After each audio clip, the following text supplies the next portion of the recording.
to everyone my last name, and my husband's like, "Did you explain it the way that you usually explain it? It's move like cow, and the car that you drive, and then sell. Mucarsel." And then everybody remembers. But it's okay, I've been called so many things, but that doesn't matter. You know what matters? That we win in November. That's what matters. But thank you so much for coming out and meeting me tonight. I've been looking forward to come back to Tampa, and it's such an honor to have such great friends.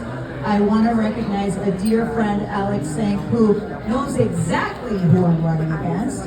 And without her support and her guidance, I don't know what I would do. So I'm very grateful for Alex. Thank you, Commissioner. Thank you, everyone. My name is Debbie Mucarsel Powell, and I am a mother of 3.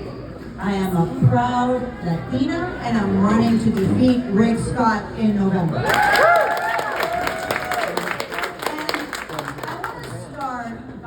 Reminding everyone that it wasn't long ago when my community in South Florida, with people like you, came out and supported someone that they didn't really know at the time. I had been working as the associate dean at the medical school at FIU, and I was watching what they were doing in Washington. They were trying to repeal the Affordable Care Act, which would mean millions of Floridians would go without health care.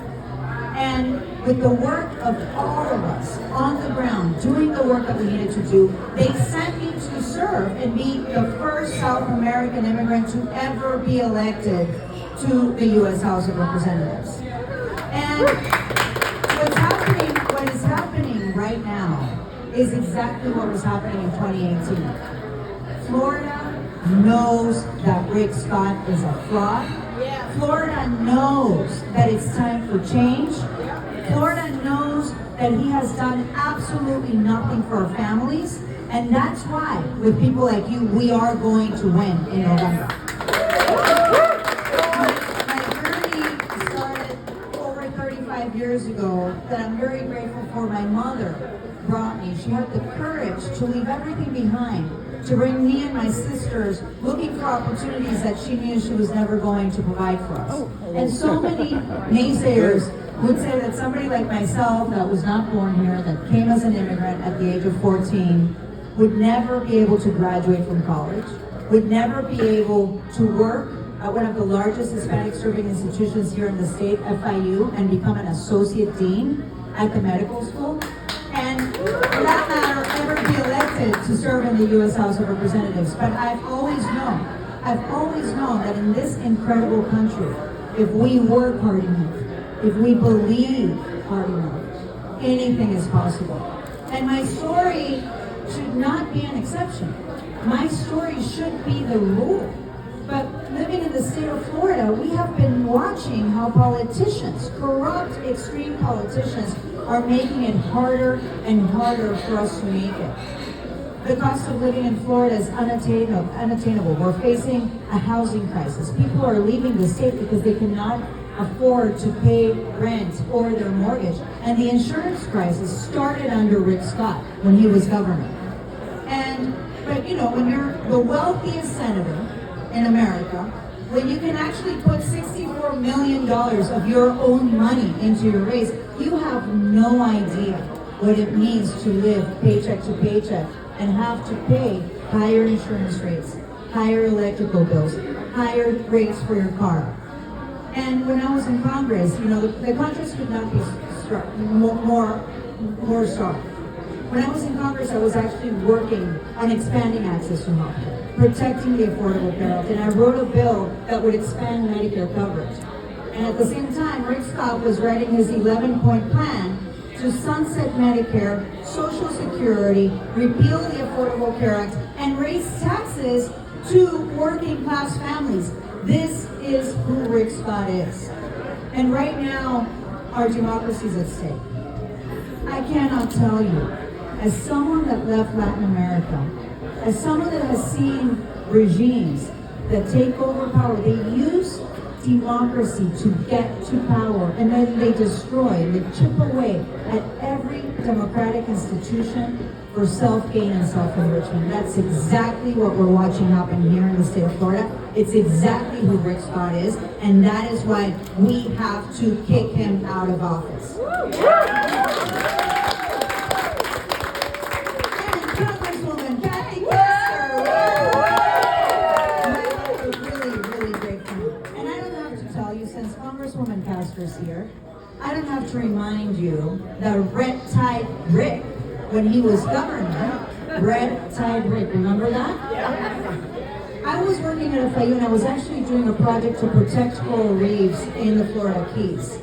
And he banned the words climate change when he was governor of Florida, repealed protections for safe water, repealed environmental protections for the entire state. This is who Rick Scott is. We're not going to let that happen, right, Kathy? We are not going to let that happen.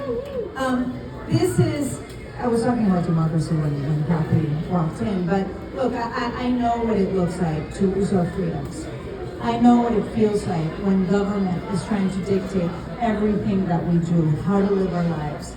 And as a mother of 2 daughters and a son, I will not allow politicians like Rick Scott take away the most fundamental right to choose. This is a fundamental freedom. It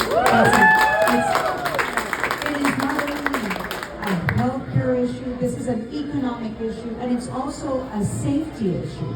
And in Latin America, people have the misperception that Latinos are not going to support a candidate that supports the freedom of reproductive healthcare.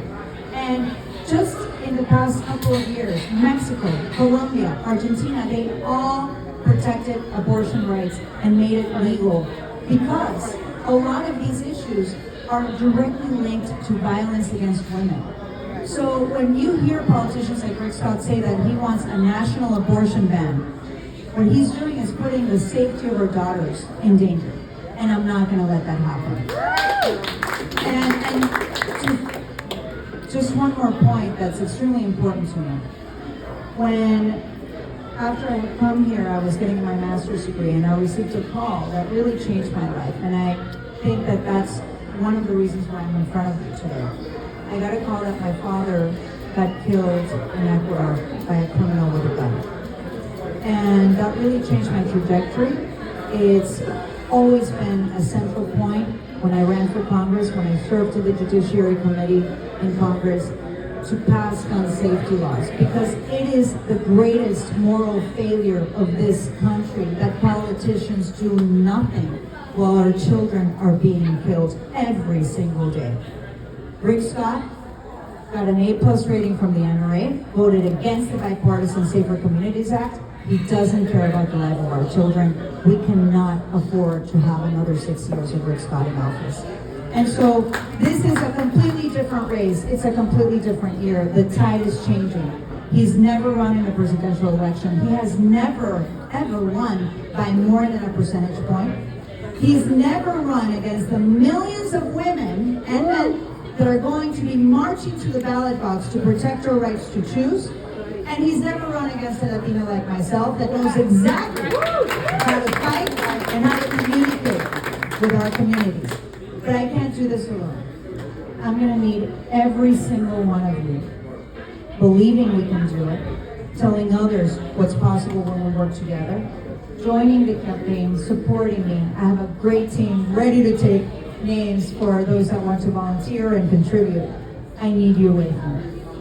And my commitment to you is I'm going to do everything in my power to beat Rick Scott, to represent you in Washington. And I need you to do everything in your power to help me get there. Thank you so much.